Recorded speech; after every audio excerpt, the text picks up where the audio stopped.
Hi. Today in today's class we will be looking into the structure of carboxyl group, which is found in carboxylic acids, right?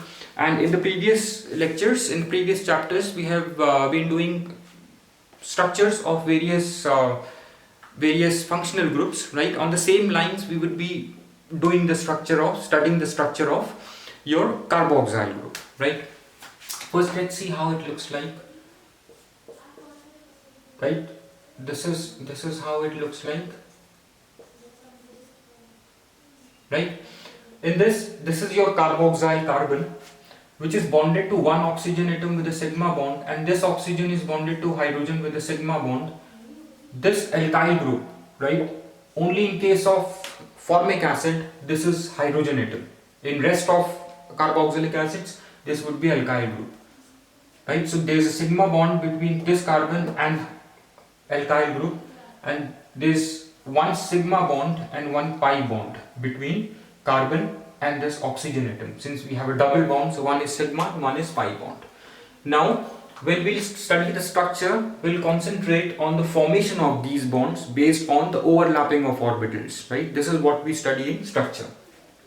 So basically, when we study the structure, what we look at is, or what we should know is, electronic configuration of atoms. Second is hybridization.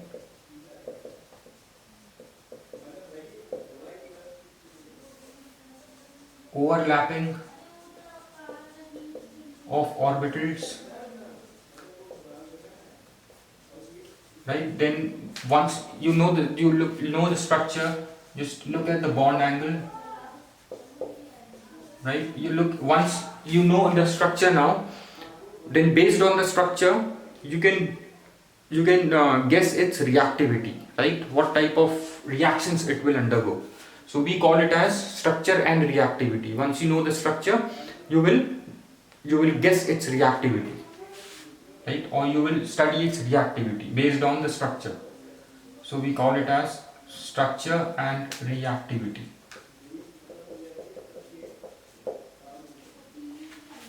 Right? So let's quickly look at the electronic configuration. Okay, one thing, in carboxylic acid, oxygen, these two oxygen are sp2 hybridized, right? Let's not write it over here.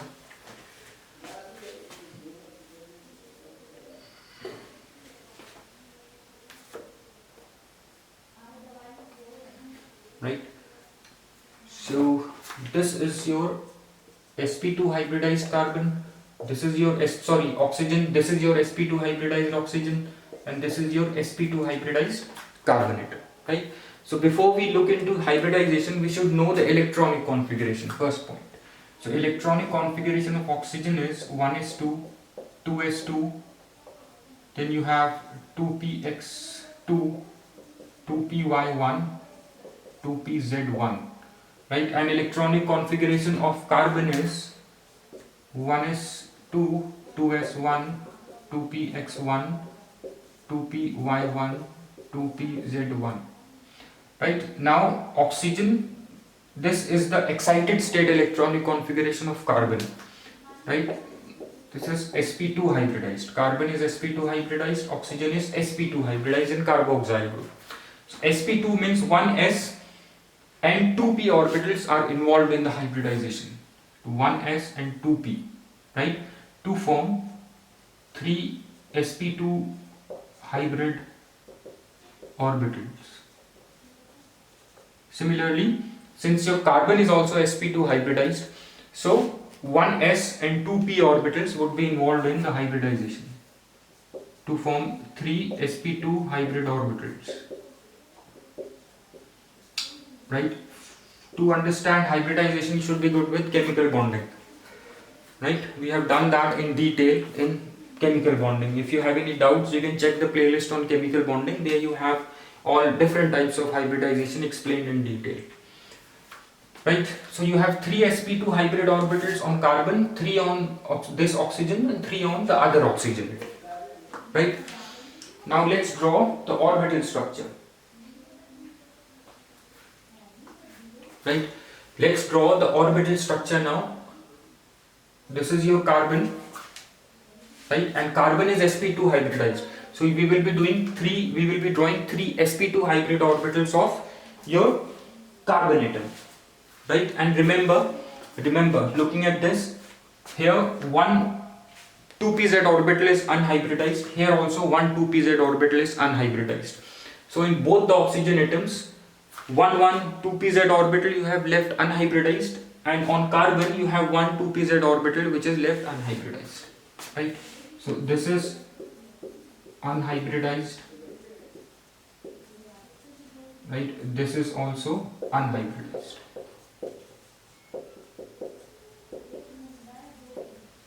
Right? Now let's draw the orbital structure. This is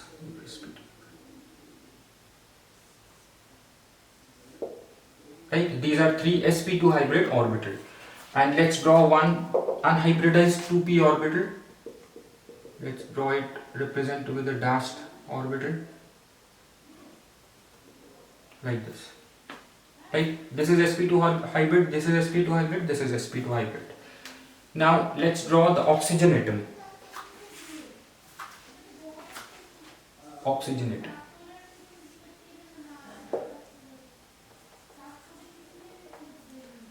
Right? This is sp2, this is sp2.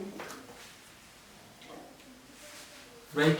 And we have to show the overlapping as well.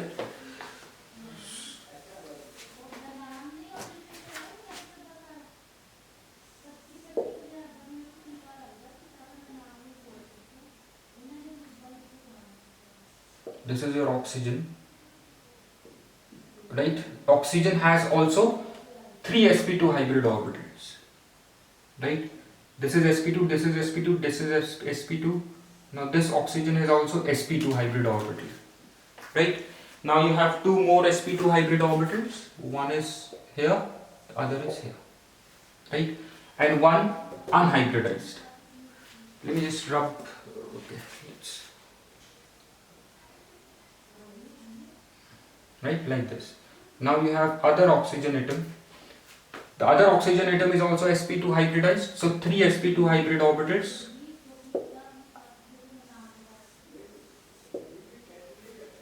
Right? And you have one orbital which is unhybridized, which is your 2pz orbital.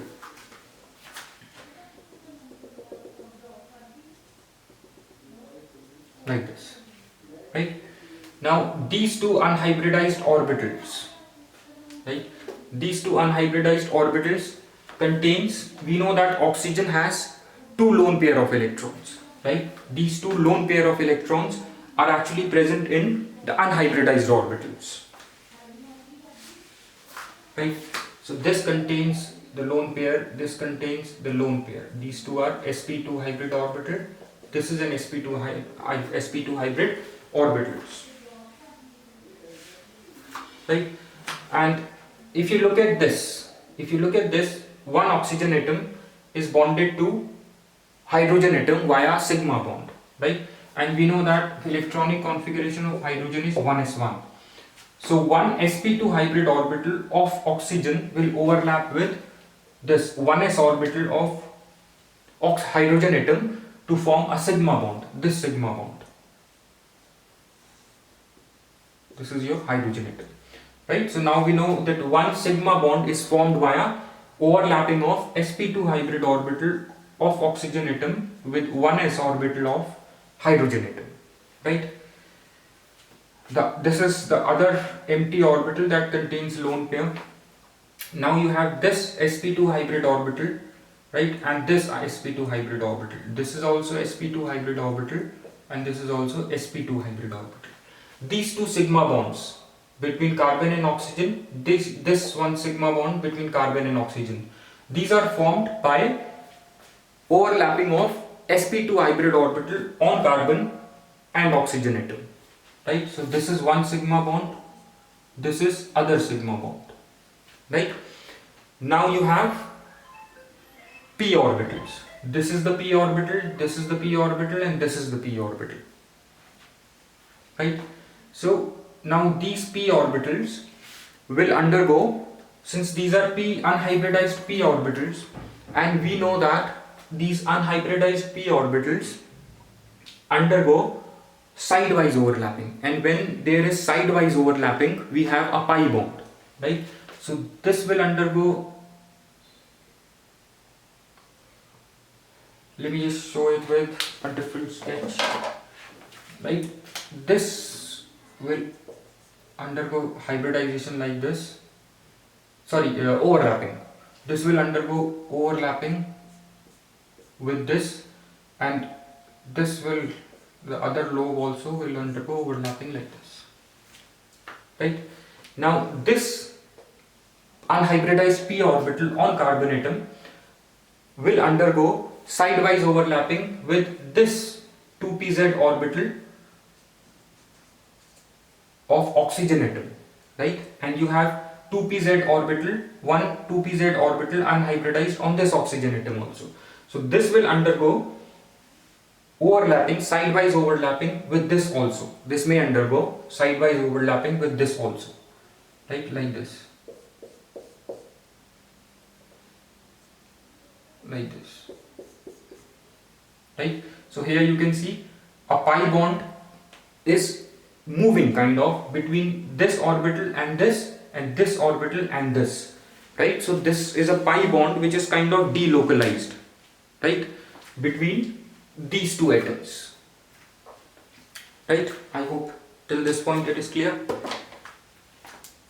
right? And this has a significance which we'll understand when we'll draw the resonance structure of carboxyl group, right?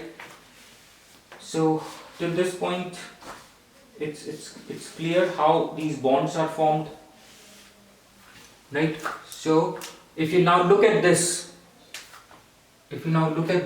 one bond is still left. You have alkyl group, right? Now we know that alkyl group is sp3, carbon atom in alkyl group is sp3 hybridized, right? So you have one sp3 hybridized like this, right? One sp3 hybrid orbital that will overlap with sp2 hybrid orbital of carbonyl carbon, right, to form a sigma bond, this sigma bond, right? So now it's clear that this sigma bond between alkyl group and carbonyl carbon is formed by overlapping of sp3 hybrid orbital of alkyl group and sp2 hybrid orbital of carbonyl carbon. And this sigma bond is formed by overlapping of sp2 hybrid orbital on carbon and sp2 on oxygen. And this one is formed by sp2 hybrid orbital on carbon and sp2 hybrid orbital on your oxygen atom. And this sigma bond is formed by your sp2 hybrid overlapping and your 1s orbital of hydrogen atom, right? This is also a sigma bond. Now important thing is, the thing that you need to understand is pi bond, right? Pi bond formation, which is this, which is shown here in the structure. You have one 2pz orbital unhybridized on oxygen and on carbon, right? On carbon and on these both oxygen atoms, right? Because both oxygen atoms have same state of hybridization, which is sp2. Now this orbital may undergo sidewise overlapping with 2pz orbital on oxygen or with 2pz orbital on the other oxygen, right? So this pi electrons, the electrons of pi bond is kind of moving between these two atoms, or between this bond and this bond, right? I hope this is clear. Now all these atoms, right, carbon, oxygen, carbon, both these oxygen and this, all these are in same plane, right? They are in same plane, and angle between them is 120 degree, because all are sp2, all these three are sp2 hybridized, right? So all of these, all atoms lie in one plane with a bond angle of 120 degree.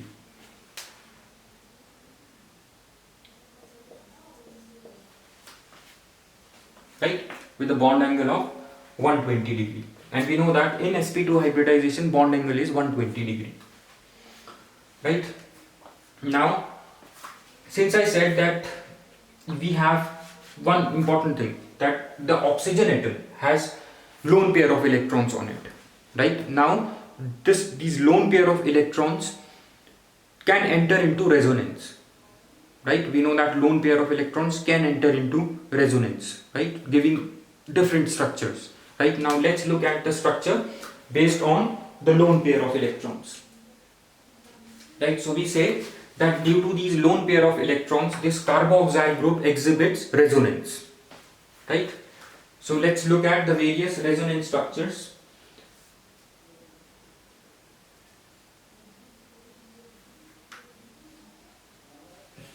Right, so let's draw the lone pair of electrons now. Let's show the lone pair of electrons.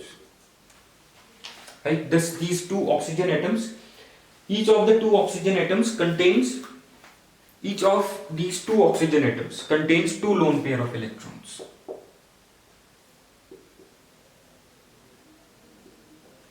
Right, like this. Now these lone pair of electrons can move, right, due to which it has carboxyl group is in resonance, right? So let's draw its various resonance forms, right? Let's draw the resonance forms of this.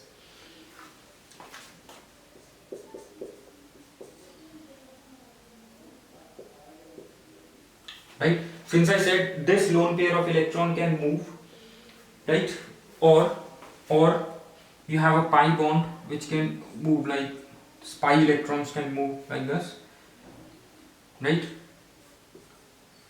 The other resonance structure would be, since it has moved,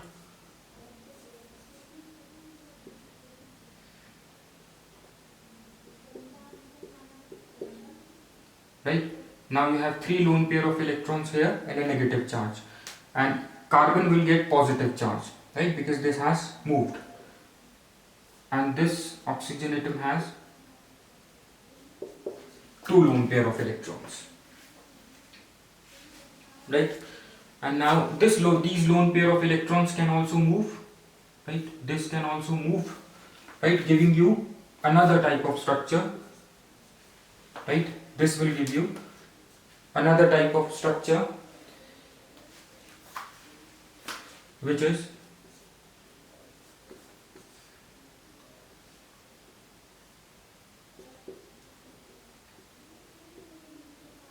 positive charge. Since this lone pair has moved, so it is now deficient of electrons, positive charge.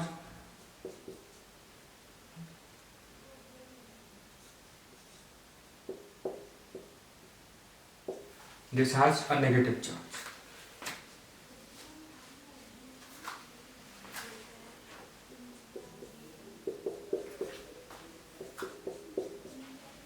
So we have three resonance structures or resonance forms of carboxyl group due to moving lone pair of electrons on oxygen atoms. Right, here this has moved, negative charge. Now here you have, this will move. Now this will get, since this will move, so this will get a positive charge. Now this will move. Now this carbon atom will get a positive charge. Right.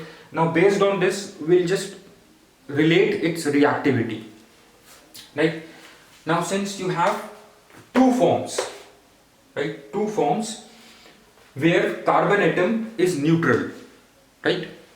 Here carbon atom is neutral, here carbon atom is neutral. In first and third structures, carbon atom is neutral. In the second structure, carbon atom has a positive charge, right? And if let's look at the structure. If we will compare it with carbonyl group, right?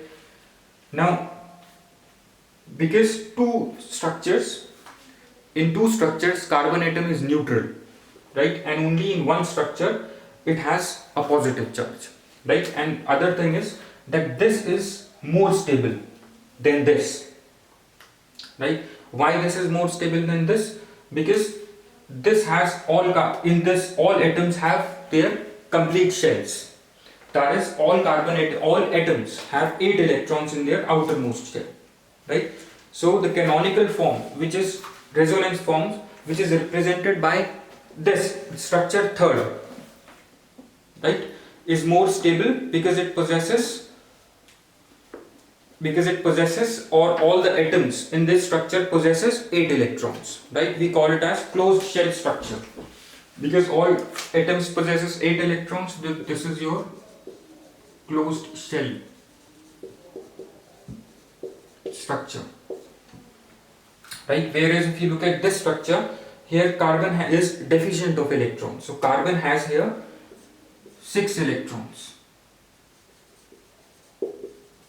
Carbon has 6 electrons, right? So this is called as open shell structure because all atoms does not have 8 electrons. So this is your open shell structure, right? This is a closed shell structure. This is an open shell structure, right? And in the resonance hybrid of carboxyl group will have less positive charge, right?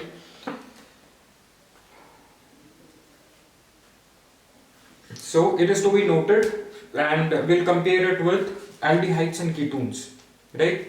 Only one structure is electrically neutral, right? And here two structures are, if you look at this carbonyl group of aldehydes and ketones, right? Your oxygen is negative and your oxygen becomes negative and your carbon becomes positive, right?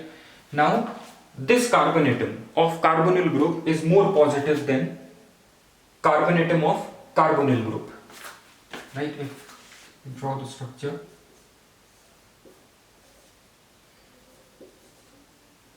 this also has positive charge, this will have negative charge, this will have negative charge.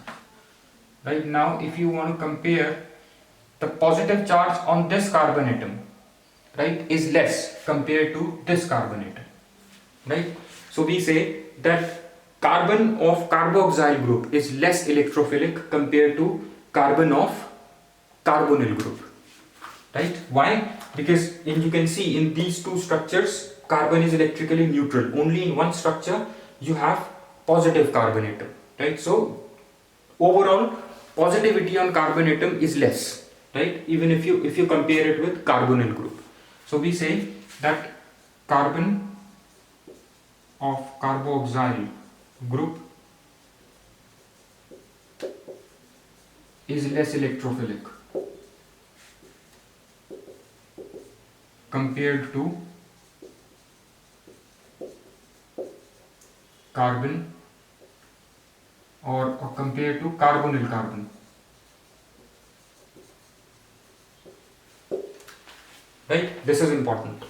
Based on the structure, right, we have drawn various resonance structures. Based on the structure, we have reached upon this reactivity, right? So this is less electrophilic. So